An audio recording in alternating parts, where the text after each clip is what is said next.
नमस्कार दोस्तों, study classes with are के साहू पर आप सभी का स्वागत है। दोस्तों, आज इस वीडियो में हम लोग कवर जनजाति से संबंधित महत्वपूर्ण प्रश्न के बारे में डिस्कस करेंगे।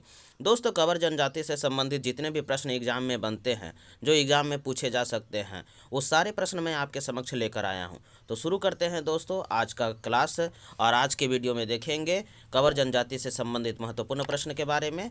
तो आज का पहला प्रश्न है दोस्तों, कवर जनजाति का संबंध किस प्रजातीय समूह से है? तो ऑप्शन है प्रोटो ऑस्ट्रोलॉइड, मंगोलॉइड, द्रविड़ और निग्रोटो। तो इसका सही जवाब जो हो जाएगा वो ए नंबर प्रोटो ऑस्ट्रोलॉइड। कवर जनजाति का जो संबंध है वो प्रोटो ऑस्ट्रोलॉइड समूह से है। चलिए अगला प्रश्न देख लेते हैं। अगला प्रश्न है, कवर जनजाति किसके वंशज है? तो ऑप्शन है पांडव, कौरव, रावण या भरत। तो इसका सही जवाब जो हो जाएगा वो होगा बी नंबर, कौरव के वंशज है। कवर जनजाति जो हैं वो कौरव के वंशज हैं। चलिए अगला प्रश्न देख लेते हैं। कवर जनजाति की भाषा क्या है? तो ऑप्शन है कुडुक, कवराती, खोरठा, मुंडारी। तो इसका सही जवाब जो हो जाएगा वो होगा बी नंबर, कवराती। कवर जनजाति की जो भाषा है वह कवराती है। चलिए अगला प्रश्न देख लेते हैं।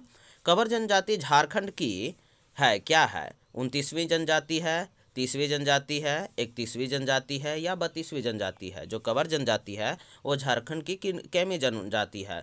तो इसका सही जवाब जो हो जाएगा वो सी नंबर, 31वीं जनजाति है। कवर जनजाति जो है वो झारखंड की 31वीं जनजाति है। अगला प्रश्न है, कवर जनजाति को किस वर्ष भारत सरकार ने जनजाति की श्रेणी में शामिल किया है? तो ऑप्शन है 2000, 2003, 2007 और 2012 ईस्वी। तो इसका सही जवाब जो हो जाएगा वो बी नंबर 2003 ईस्वी।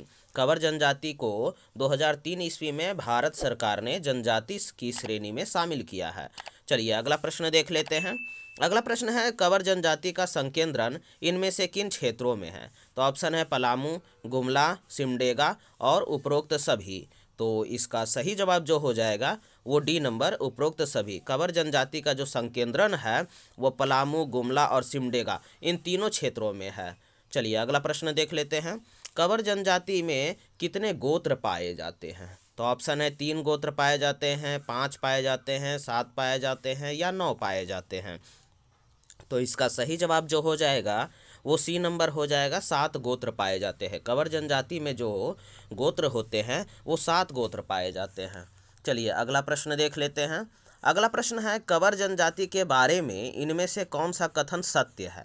तो ऑप्शन है कवर जनजाति का समाज पितृसत्तात्मक व पितृवंशीय है। कवर जनजाति का समाज बहिर्विवाही होता है। कवर जनजाति में अपने वंश या गोत्र से बाहर विवाह करने को कूटमैती प्रथा कहा जाता है, या उपरोक्त सभी कथन सत्य है? तो इसका सही जवाब जो हो जाएगा वो डी नंबर, उपरोक्त सभी कथन सत्य है। कवर जनजाति के बारे में ये जो तीनों कथन जो दिया है ये सारे कथन सही है। चलिए अगला प्रश्न देख लेते हैं। अगला प्रश्न है, कवर जनजाति में कितने प्रकार के विवाह का प्रचलन है?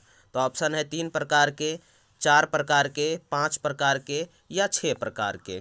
तो इसका सही जवाब जो हो जाएगा वो बी नंबर, 4 प्रकार के है। कवर जनजाति में 4 प्रकार के विवाह का प्रचलन है।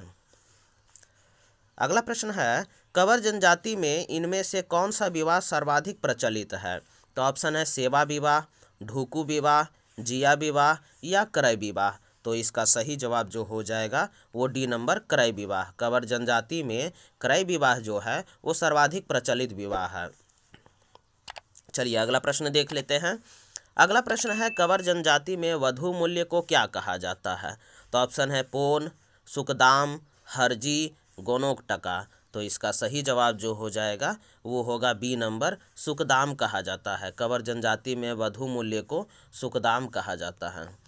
कवर जनजाति में वधू मूल्य के रूप में नकद के अतिरिक्त 10 खंडी चावल दिया जाता है, जिसे क्या कहते हैं? तो ऑप्शन है हरमोल, गोनोंग टका, शुकमोल या इनमें से कोई नहीं। तो इसका सही जवाब जो हो जाएगा वो सी नंबर, सुकमोल। कवर जनजाति में वधू मूल्य के रूप में नगद के अतिरिक्त 10 खंडी जो चावल दिया जाता है उसे सुकमोल कहा जाता है। चलिए अगला प्रश्न देख लेते हैं।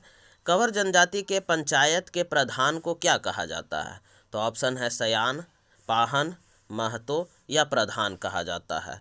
तो इसका सही जवाब जो हो जाएगा ए नंबर सयान कहा जाता है। कंवर जनजाति के पंचायत के जो प्रधान होते हैं उन्हें सयान कहा जाता है। चलिए अगला प्रश्न देख लेते हैं। कंवर जनजाति के ग्राम पंचायत का संचालन कौन करता है? तो ऑप्शन है सयान, पटेल, पाहन और महतो।